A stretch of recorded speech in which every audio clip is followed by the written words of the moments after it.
Alright guys, good morning. Welcome back to the channel. If you're watching this video, I appreciate it.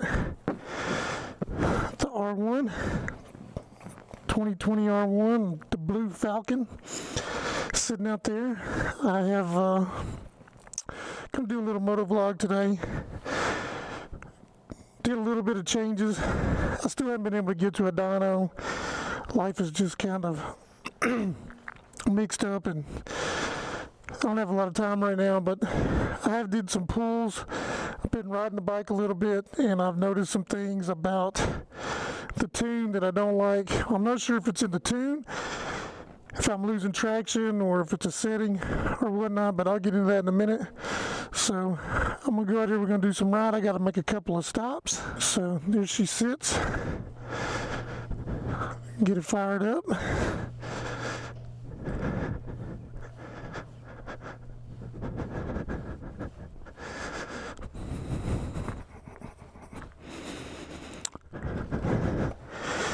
It's also a little bit dirty, so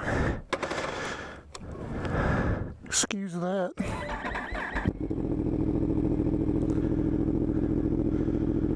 I might have to get some gas too. That's one thing about this motorcycle, and I still stand by my statement. I might have said this in another video, but you know, the R1 doesn't have a fuel gauge, and apparently it never has. And then I learned about this fuel consumption. If you can see that, it's used 2.5 gallons of fuel. It's a pretty cool feature. It's pretty accurate. It's real accurate. Some people even say that it's better than a fuel gauge, but I still would like to have something that I like a gauge. You know, if you're racing, doing something, you know, you're involved, you want a gauge is a reference, and it gives you you can just glance down at it and there's not really any thoughts. You know, you see, okay, this is my FR, my exhaust temp or whatever, so I'd still think it'd be better to have a gauge and the fuel consumption, which is pretty cool, I have to admit. But yeah, so you know, this thing's got like a little bit over a 4-gallon tank. I'll just call it 4 gallons. So I got less than half tank of gas. So I'm gonna go ahead and throw a little bit in it, but I gotta make a stop before then.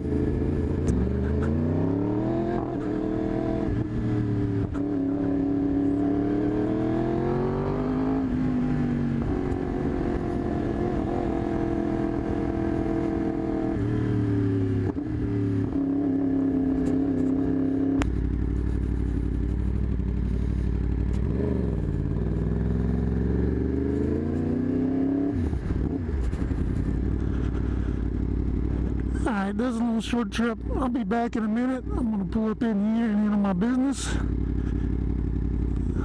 And I will see you guys in a minute. Alright, back. And hopefully my audio sounds good. This mic inside the helmet, of course, it sounds a little different. I tend to breathe into the mic. I try to place it a little bit better, and I'm trying to not talk so loud. So let's go get some gas, some fire water, and talk about this bike.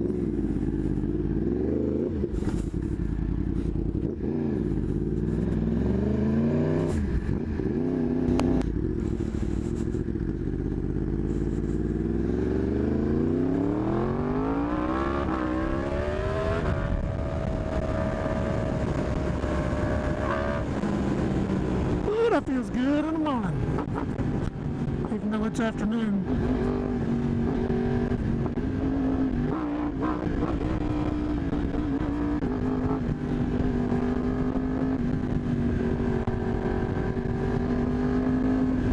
I just wonder, some of you guys, do you always buy your, well, not necessarily buy your gas, but typically shop at the same places? I've been living here for a while, and I usually go to this little quick shop. So it used to be a Kroger. You could use your Kroger card. You get a few cents off on gas. And I just really don't like the store.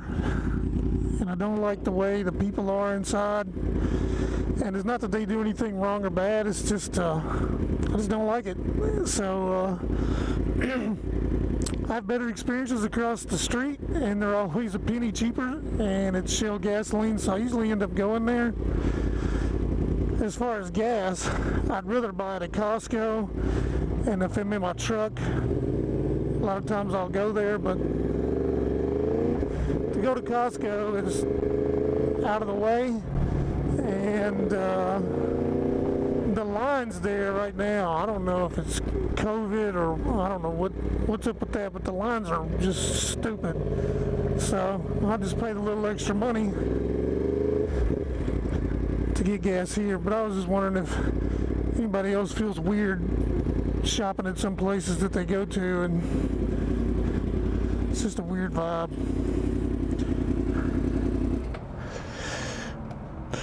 So yeah, I was having a discussion the other day in a forum about this gas cap. Since I'm here, it used to be a really pretty blue.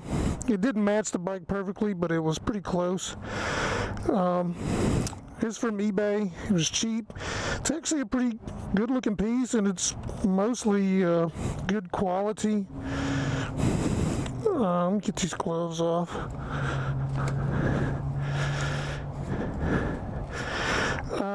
But it's keyless. I thought I wanted keyless because you could just leave the key in the ignition, but if you leave the key on and you fill this bike up, the computer doesn't read correctly until you cycle the key, so I just turn the key off. But I don't actually have to have my key to put gas in it. You just turn it and it pops out. I'll set it right there. But you have to buy a vented gas cap. So you can't see it, but I tried to run it. I just installed it and ran it the way it came, and it would build up a ton of pressure in the tank, which obviously is not good, and all gas tanks should be vented. So anyway, I ended up having to drill a little hole in there. It was a little more difficult than you might think. I broke a drill bit in that thing. It's aluminum, and it drills pretty easy, but it has to be in a particular place, and just the shape and all that. I couldn't really clamp it in my drill press the way I wanted to, but anyway, I had to drill a little hole, and it works fine. So in case if you are going to buy a keyless cap, you might want to think about buying one that already has the vent in it, spend a little bit more money, or be prepared to drill a hole in it. It's not a huge deal, but it's something to be aware of. I mean, the install is super simple. It took me longer to figure out how to get the old one out, because you have to have the key.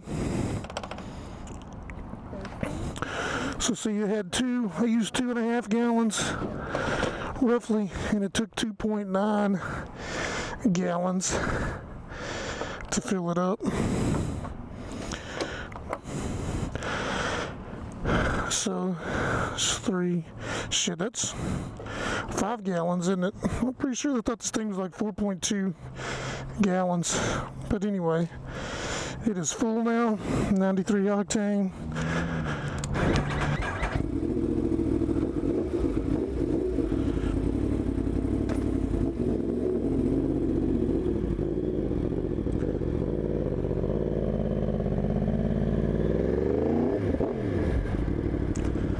So I guess next on the list to talk about is I got me a Dragy.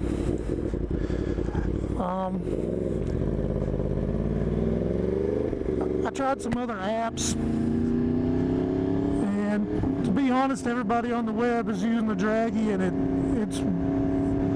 I think it's going to be cool to look at some of the numbers and do a little bench racing, a little internet racing. Who's faster, who's lying, who's not lying. But for me, the real reason I went ahead and got it is because it's a tool. You tune on the dyno, or some people don't believe in the dyno, this and that, but all those things are tools. And I don't know, maybe I'm slowly becoming a roll racer. There's just no scene here that's not full of idiots. I got nothing against going fast, but these takeovers and doing donuts and just indiscriminately riding wheelies and burnouts and acting like an idiot is something I've never been into. But you know, if you want to have a race and you do it on the street and you do it responsibly with some rules and you're not an idiot, I think you can manage that. But regardless of that, even if you go to the track, this thing will do your times. It will show you your accelerations, and it is a tool that you can use to tune the bike. So that's why I got it. And the last time I was in Mexico, the Blue Falcon here got beat up, and most of it is my fault. This bike is not slow at all. It's not as fast as other bikes. I would say that R1 is definitely not the fastest thing out there, even from the factory. That being said, though, it is dope to ride. I absolutely love this bike, love the way it sounds, and I like doing corners, and this bike corners like nobody's business. But you know, I hate to suck at anything. That's just the kind of person I am, and I want to get the most out of it. There's no flash available, so before I went on my little trip, I installed the Power FC, or not, I always say that, the PC5, Power Commander 5, on the bike, and you know, it was nowhere near fully tuned, and it's still not. But also what I did is when you install a Power Commander, you disconnect the battery, and disconnecting the battery resets all of your YRC settings. So I'm down there, I got it in A mode, but it's the stock settings, and the lift control is like maxed out. All the traction controls, all that jazz is not necessarily maxed out in mode A, but it's not a winning setting. So when I'm doing hits, this bike's going to wheelie. Second gear, and I went one down one tooth in the front on the sprocket, as everybody knows. I like the way it pulls and accelerates with that setup, but it might not be the best for roll racing, and that's kind of what I'm looking into, is what's going to actually make this bike faster and play with it. But this bike was coming up hard on the back tire, and the lift control basically cuts power to keep the wheel down, and that ain't winning races. So I think just that in itself would be a huge improvement, or it has been, and I didn't notice that for a couple of days, and I was like, oh man, no wonder. And I was so in the moment down there, a lot of things going on that I didn't really pay attention to it, and I was having a good time, and that's the point anyway. But yeah, I get back home and also got more into the tuning side and how Yamaha is setting things up, because bikes are new to me. Fuel injection, however, is not. I've been doing it for a long time, so I'm trying to bring that knowledge here. But yeah, so I have made a bunch of changes to the tune. The bike is definitely faster. It's a blast to ride. But it's not winning races against some of these guys, and I'm trying to get it a little bit better than what it was.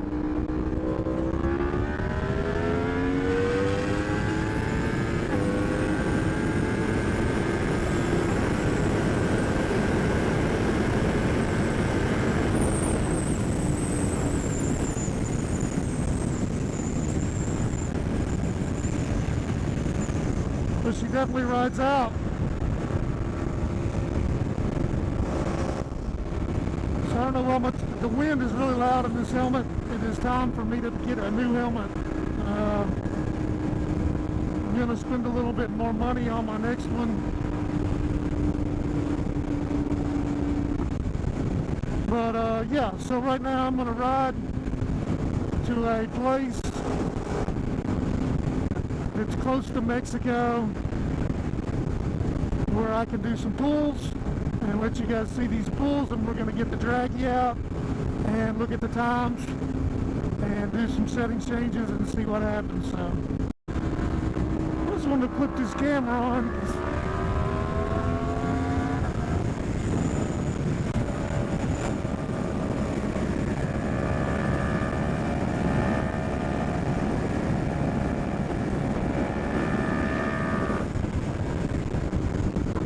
I absolutely love that corner.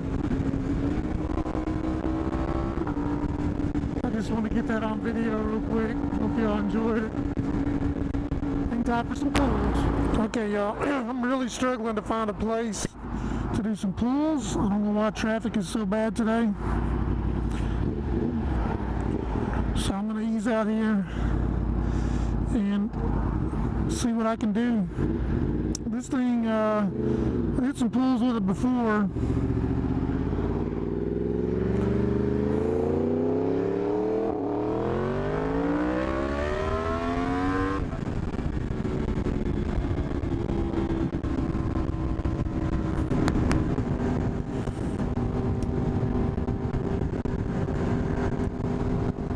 So I wish there was just like a button where you could say, okay, now I'm ready to do this, instead of it just tracking all the time.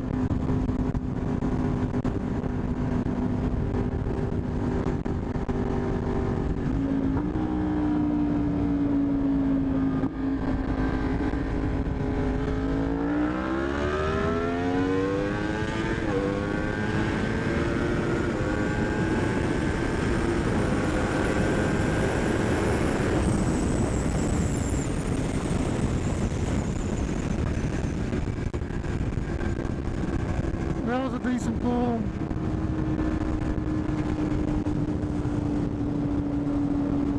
$60 to 130, 5.3. That's kind of whatever. I need them 3s and 4s, baby. But I'm not gonna get it on a stock wheelbase, not strapped. But 2020 R1. There's one pull.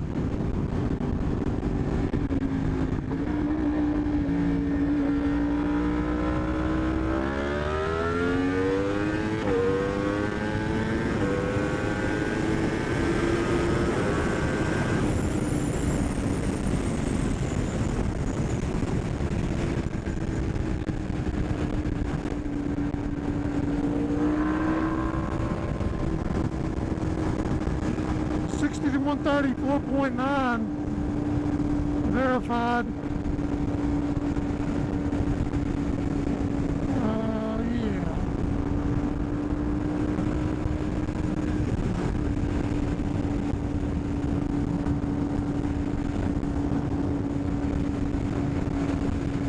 So I can kind of live with that.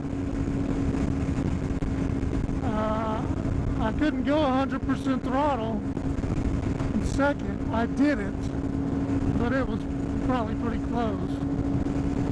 This bike doesn't give you 100% throttle anyway. I really wish someone had a flash, and I don't know what all the madness is about not having one, but excuse me. Yes sir, so a 5 and change and a 490 something. 60 to 130.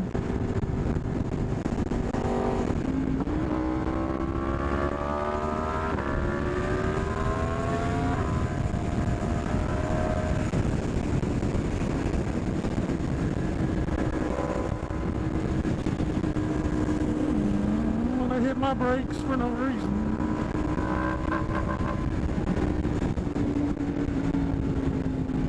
So I should catch a break over here in the left lane.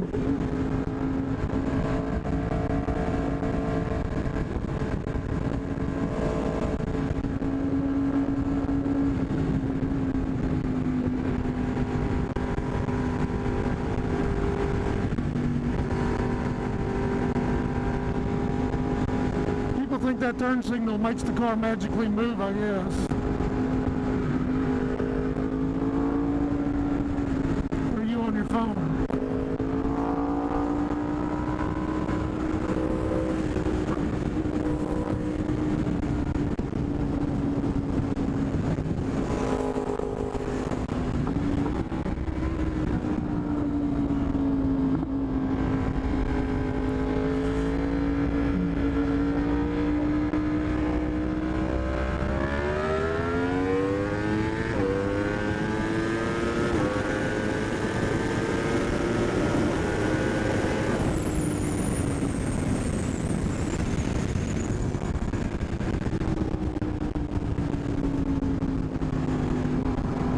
5.7.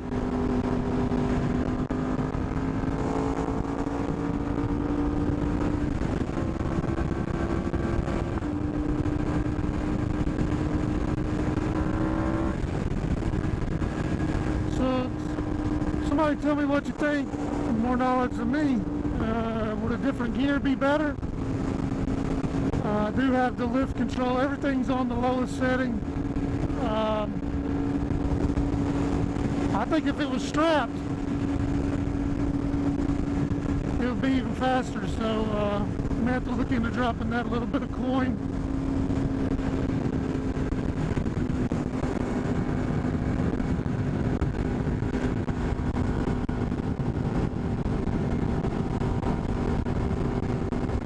That was slow. So before I can't see the screen with the sun, but there's just a shit ton of traffic.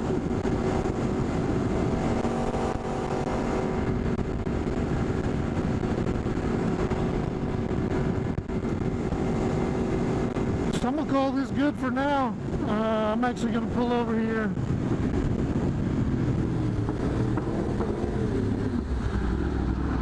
And let me take a look, analyze some data. And I got some other areas of the tune that I need to work on. Let me go find a side road because this bike has a horrible flat spot. Second gear, 40 mile an hour, which I know is something where you never really ride, but I'm just weird about my tunes and I want it to perform everywhere.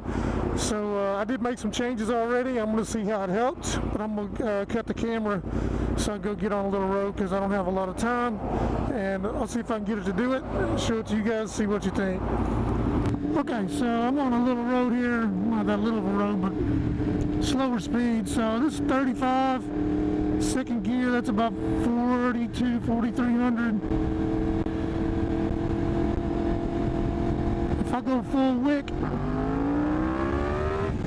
it actually hit pretty hard that time. Trying to duplicate this right there. Okay, that's a different spot. Let me turn around. It's got all those little weird areas that's hard to duplicate. It was lower, so I added fuel in those throttle positions at 4,200 to about 5,200. So right here, see, it hits through that pretty good. But if I come down here, 47. Oh yeah. See how dead that is? One more time. What RPM is that? 46 mile an hour, 55. That's hitting pretty good right there. I did add some accelerator pump to this bike.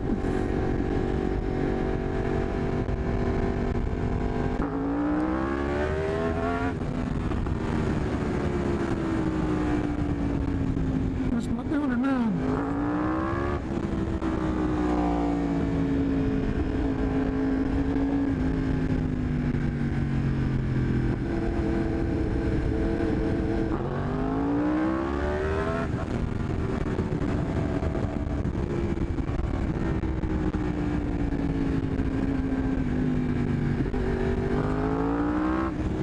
Let's see if I roll.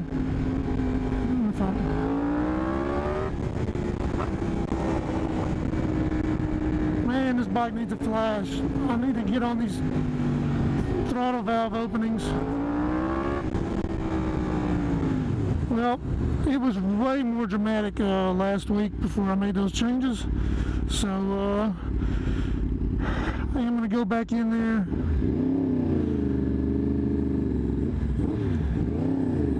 Those areas, and adding fuel seemed to help it. So it's definitely lean. And one thing I'm going to say, it's because I like to hear myself talk, but no, I do. The map that comes out from DynoJet, I hope somebody, a reputable person, I mean, I'd be willing to give away my maps. I'm nobody. But if you have similar mods, which everyone will, this bike's got an air filter, a 3/4 exhaust, down one tooth. You know, that's it. This is a stock bike. I would not use that Graves map if you have a 2020 because it's total garbage. If you put it in the dyno, their PowerCore software, you can see the auto-tune tables, what they're setting the AFR to, and it's like 13, I'm not going to say because I really don't know off the top of my head, but it's different in the in certain regions than others. They don't tune for the same AFR everywhere, which is fine. There's not a huge difference between those, but what I'm saying is they only tune they're only tuning a very small portion of the map, almost like just an acceleration thing. So when you wick it in a dyno type pool or a road race pool, you're going to feel it, but there's a lot more to drivability than just doing that. And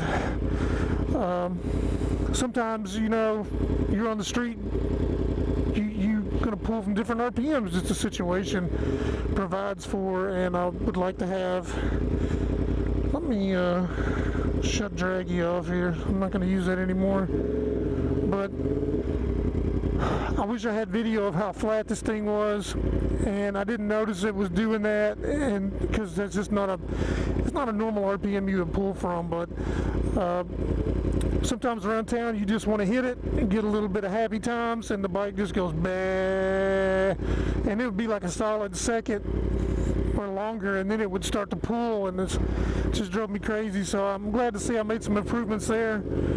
But that's just something I want to say about those maps, is they're very, very basic. And is it going to be better than what you had? Absolutely. But just doing some smoothing or whatever, you can definitely make it better. So if somebody wants to get in touch with me about looking at my maps, I got no problem sharing it. Knowledge is what makes the world go around, and I'm tired of all the lies and fantasy bull crap and secrets. So yeah, anyway, that's going to be that for that. Hope you guys enjoyed those pulls. I got to get on with my day now. Enjoy a little bit of spirited riding, and I got to make some notes to change in my tune. But I hope to guys see you back on the video later. And for those of you that are here for F-150 content, I got some of that coming too. So stand by to stand by, as they say. Y'all take it easy and have a good day. I'm out.